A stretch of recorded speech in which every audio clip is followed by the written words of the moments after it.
Hello बच्चों, तो अपन electronics physics पढ़ रहे थे। तो लास्ट अपना टॉपिक था आयोनिक बॉन्ड।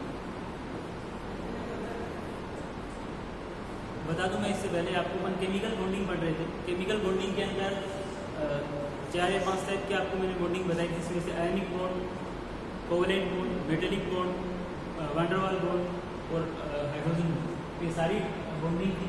तो एक बार मैं आपको थोड़ा सा रिवीजन करवा देता हूँ। तो पिछली क्लास में मैंने आपको बताया था, जैसे अगर बात करें अपन केमिकल बॉन्डिंग की, किसमें पढ़ रहे हैं अपन ये बॉन्डिंग? सॉलिड। तो अगर इसको कैटेगराइज किया जाए, क्लासीफाई किया जाए बॉन्डिंग को, तो 2 टाइप की है। एक आपका इंटर एटॉमिक और सेकंड है आपका इंटर मॉलिक्यूल। तो इंटर एटॉमिक बॉन्डिंग और inter molecule bonding. Inter atomic के अंदर आपके मेनली 3 टाइप है। एक आपका आयोनिक, कोवलेंट और थर्ड है आपका मेटेलिक। ये किसमें आएंगे? इंटर एटॉमिक में। और इंटर मॉलिक्यूलर की बात करेंगे तो वान डेर वाल और हाइड्रोजन,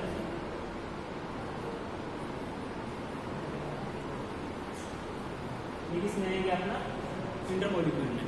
ठीक है, तो ब्रॉडली अपन एक क्लासिफाई करते हैं। इसमें अपना सबसे पहले आयोनिक बॉन्डिंग के बारे में पढ़ रहे थे। मैंने काफी कुछ इसमें बता भी दिया था। जो चीजें इसके अंदर और पढ़नी है वो मैं आपको बता देता हूँ। तो स्टार्ट करते हैं आयोनिक बॉन्डिंग।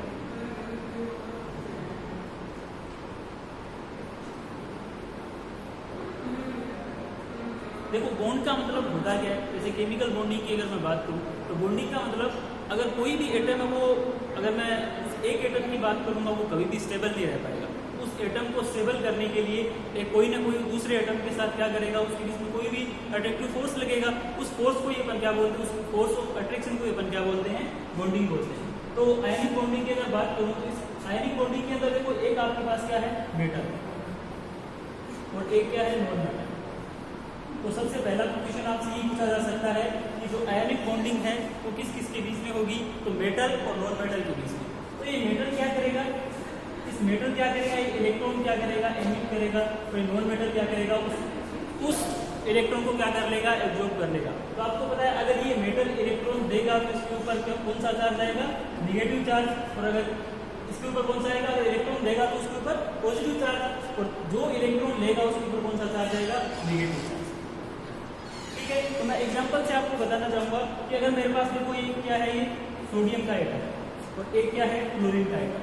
तो सोडियम का जैसे ही आप इलेक्ट्रॉनिक कॉन्फ़िगरेशन लिखोगे, उसके आउटर मोस्ट में आपको पता है कितने इलेक्ट्रॉन? अगर सोडियम की बात करूं, इसका कितना है? एटॉमिक नंबर कितना होता है? 11 होता है। तो 2 8 1। और अगर क्लोरीन की बात करूं तो उसका कितना होगा?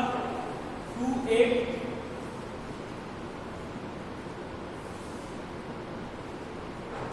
7। ठीक है, इसका 17 होता है क्लोरीन का। तो इसका कितना होता है? 11। तो जैसे ही अगर ये सोडियम एक इलेक्ट्रॉन एमिट करता है, तो इसका मतलब इसके ऊपर कितना हो जाएगा? मेरे plus.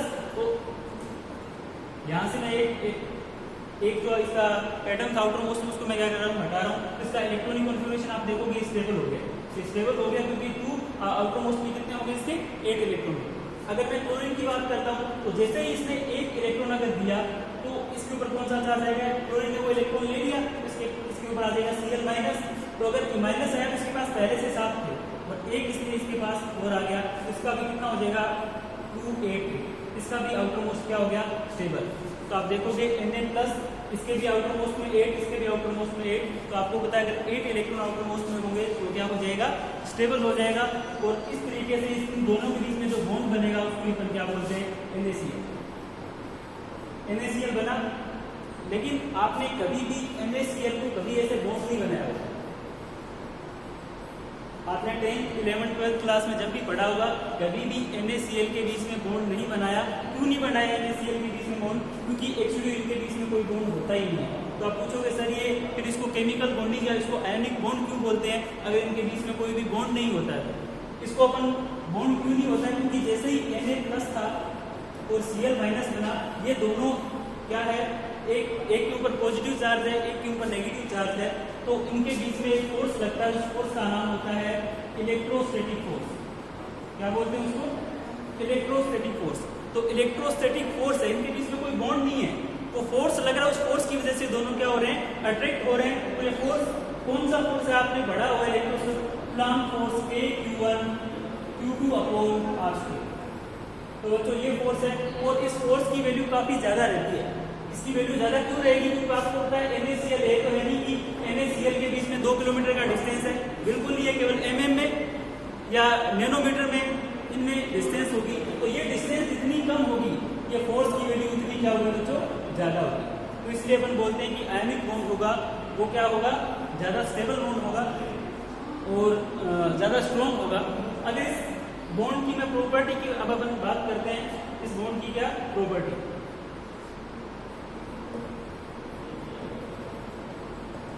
Properties of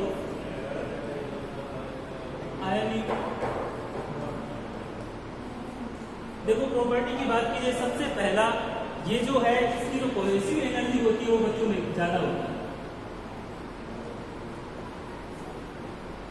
positive energy की वैल्यू अगर ज्यादा है, इस एनर्जी की वैल्यू ज्यादा होने का मतलब क्या है, अगर ये वैल्यू जितनी ज्यादा होगी, उस मेटल की बात करूं, उस कंपाउंड की बात करूंगा, उसका बॉइलिंग पॉइंट और मेल्टिंग पॉइंट दोनों क्या रहेंगे, ज्यादा है। ठीक है। अगर सेकंड बात करें, जो भी आयनिक कंपाउंड होगा, क्योंकि आयनिक बॉन्ड अपन ने पढ़ लिया तो उसके एग्जांपल भी तो अपने को देखने होंगे। जैसे मैंने अभी आपको क्या बताया, NaCl बताया, तो पहली अपने प्रॉपर्टी देख ली कि इसका बॉइलिंग पॉइंट और मेल्टिंग पॉइंट दोनों क्या रहते हैं बच्चों, हाई रहते हैं। अगर सेकंड बात करूं तो ये वाटर में सोल्यूबल रहता है। अगर ये वाटर में सोल्यूबल है और सेकंड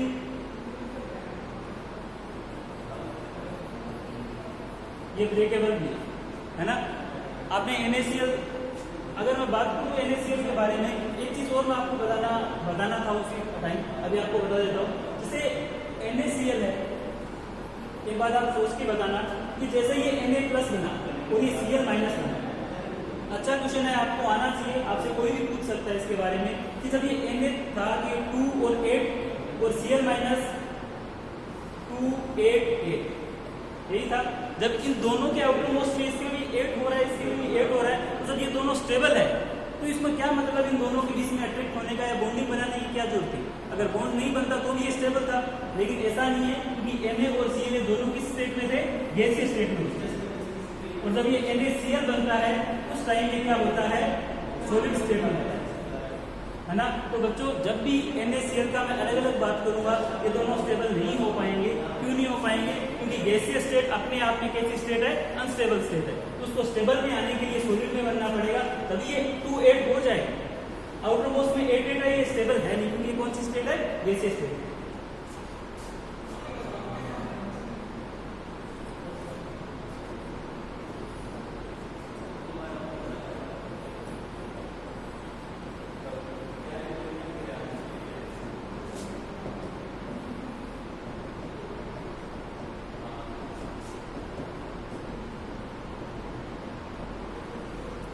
प्रॉपर्टी में अपन ने 2 टाइप की प्रॉपर्टी पढ़ ली है, एक सोल्यूबल है और एक ब्रेकेबल है। इसके बाद अगर बात करें अपन थर्ड प्रॉपर्टी की,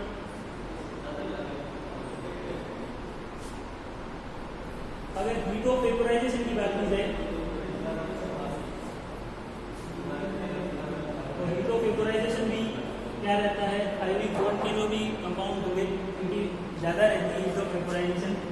तो ये 3-4 प्रॉपर्टी है जो आपको पता होनी चाहिए। और भी काफी सारी चीजें, बात इतना सा नहीं है कि इसके अंदर बस इतना ही होता है, बस आपके सिलेबस के अकॉर्डिंग देखा जा रहा है। सिलेबस में इतना ज्यादा है नहीं, आपके एग्जाम में आएगा नहीं, मैं ज्यादा नहीं बताऊँ, लेकिन अगर देखा जाए तो आयनिक बॉन्डिंग पे आप 2 घंटे का लेक्चर बना सकते हो, लेकिन इतना ज्यादा है नहीं आयनिक बॉन्डिंग। तो अपन सेकंड पढ़ते हैं बच्चों भी, कोवैलेंट बॉन्ड।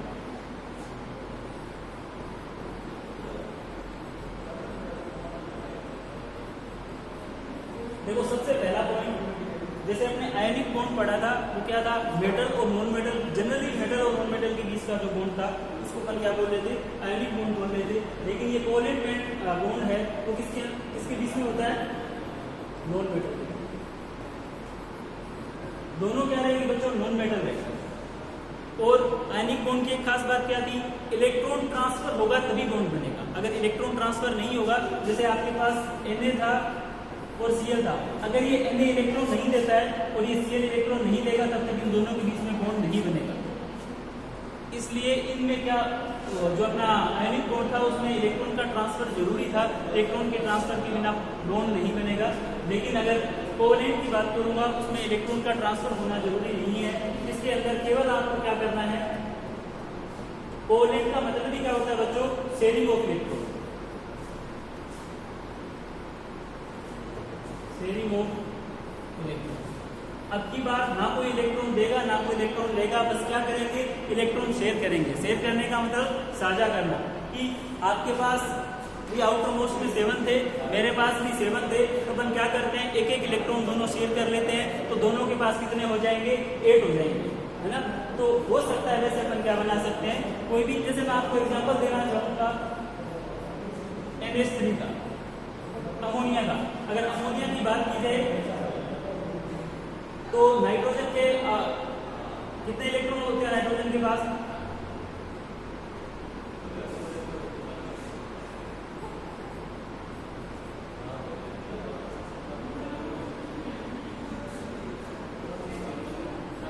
अगर आपको अमोनिया बनाना है, अमोनिया क्या होता है, NH3, हाइड्रोजन के पास आपको पता है कितना है, 1 1 और 1, ठीक है। अगर इस हाइड्रोजन को सेचुरेट होना है, अगर इस हाइड्रोजन को स्टेबल होना है, तो हाइड्रोजन को कितने इलेक्ट्रॉन चाहिए, उसका डबलेट कंप्लीट होना चाहिए, तो डबलेट के लिए इसको कितने चाहिए, 2 इलेक्ट्रॉन चाहिए। और अगर इसकी बात की जाए, इसको भी 2 चाहिए, इसको भी 2 चाहिए। और इस नाइट्रोजन के पास होते कितने हैं, आपको पता है नाइट्रोजन कौन से ग्रुप का है, 15 ग्रुप का है, उसके पास कितने इलेक्ट्रॉन होंगे, 5 इलेक्ट्रॉन होंगे, ठीक है। ये मैंने 5 बना दिया।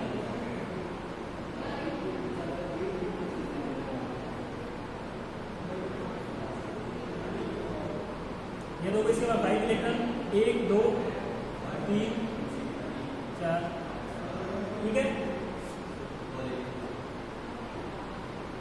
ये मैंने इसके 5 इलेक्ट्रॉन बना दिए। अब अगर बात की जाए, अगर ये दोनों, एक नाइट्रोजन का इलेक्ट्रॉन और एक हाइड्रोजन का इलेक्ट्रॉन अगर शेयर कर ले, ये वाला हाइड्रोजन भी नाइट्रोजन के साथ शेयरिंग कर ले, और एक ये नाइट्रोजन हाइड्रोजन के इलेक्ट्रॉन के साथ शेयरिंग कर ले, तो आप देखोगे कि इस हाइड्रोजन का डबलेट कंप्लीट हो रहा है, इस हाइड्रोजन का भी डबलेट कंप्लीट हो रहा है, और इस हाइड्रोजन का भी डबलेट कंप्लीट हो रहा है। तो अगर दोनों को ऐड किया जाए, इसके पास 2 4 6 और 2 8, तो इस नाइट्रोजन का भी क्या हो रहा है, ऑक्टेट कंप्लीट हो रहा है। अगर ऑक्टल कंप्लीट हो रहा है, आपको बताए, तो क्या हो जाएगा, ये कंपाउंड क्या हो जाएगा बच्चों, स्टेबल हो जाएगा इसको।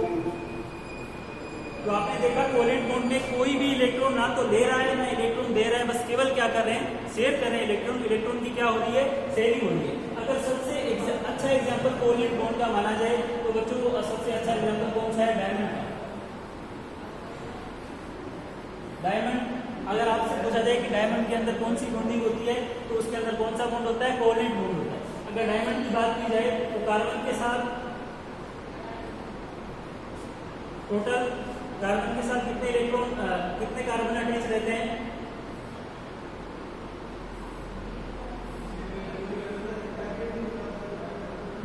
कार्बन के साथ, ये जो मैंने सेप बनाई है, इसकी नहीं बनती है, ड्रॉइंग थोड़ी सी खराब है मेरी, लेकिन इसके साथ कितने कार्बन रहते हैं, 4 कार्बन अटैच रहते हैं इसके साथ। तो इसमें भी कौन सी बॉन्डिंग होती है बच्चों, कोवैलेंट बॉन्डिंग होती है, ठीक है। अब इसकी अपन प्रॉपर्टी की बात करते हैं कोवैलेंट बॉन्ड की। आयनिक बॉन्ड की एक प्रॉपर्टी और भी आपको बता देता हूँ। आयनिक बॉन्ड अपन इससे पहले पढ़ रहे थे। आयनिक बॉन्ड की एक प्रॉपर्टी और भी होती है कि वो इलेक्ट्रिसिटी के और हीट के क्या रहते हैं, गुड कंडक्टर रहते हैं। क्योंकि बच्चों अगर सॉलिड फॉर्म में रहेगा तो कंडक्टिविटी शो नहीं करेगा, लेकिन अगर NaCl लिक्विड फॉर्म में रहता है, आपने भोजी में देखा होगा, सेल वगैरह में कुछ अपन केमिकल्स डालते हैं, तो उसके अंदर अगर आयन बन जाते हैं, अगर आयन का फॉर्मेशन हो जाता है, तो अगर आयन होते हैं तो वो इलेक्ट्रिसिटी के क्या रहते हैं, गुड कंडक्टर रहते हैं, ठीक है। तो आपका जो आयनिक बॉन्ड में NaCl था वो क्या है, गुड कंडक्टर है, लेकिन लिक्विड फॉर्म में, ठीक है। तो अब अपन बात करें प्रॉपर्टी हो,